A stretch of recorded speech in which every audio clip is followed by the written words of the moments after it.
Sekarang ni, masa untuk kita rasa tertinggal. Tapi itulah, masa emas murah biasanya orang tak beli emas. Padahal inilah sebenarnya masanya untuk borong. Bila harga emas jatuh banyak, orang yang simpan emas digital nampak macam rugi. Tapi orang yang simpan emas fizikal nampak benda yang berbeza. Mereka nampak barang mahal sedangkan jual harga diskaun. Ini juga peluang untuk rendahkan kos purata emas yang dibeli masa harga tinggi sebelum ni. Lagi rendah harga emas, lagi cepat kita boleh capai target kumpul gram demi gram hingga satu keluarga cecah 1 kilo emas. Saya bukan pakar analisis harga, tapi berdasarkan pemerhatian guru emas saya, Tuan Muhammad Zulkifli Syafiee yang sudah lebih 16 tahun dalam bidang emas, kejatuhan harga emas lebih 10% dalam masa singkat adalah sesuatu yang luar biasa. Dalam 30 tahun, hanya berlaku beberapa kali je. Dan bila jatuh besar macam ni, kebarangkalian untuk jatuh lebih banyak lagi sebenarnya lebih rendah berbanding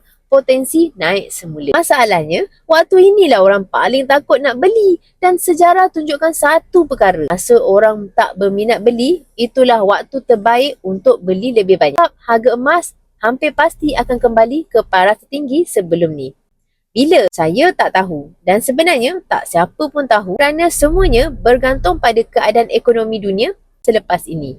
Jadi kalau kita beli dengan duit simpanan jangka panjang, tak ada apa yang perlu dirisaukan. Asalkan simpan emas fizikal dan emas tu ada di tangan kita. Harga turun naik, kita tak rugi. Dan kalau perlu duit pula, tak semestinya kita kena jual semua emas fizikal kita. Boleh pergi pajak dulu selagi belum capai target. Itulah kelebihan simpan emas dengan betul. Nak saya bantu, boleh klik bulan sign up. InsyaAllah saya akan tunjukkan cara simpanan emas yang terbaik untuk anda.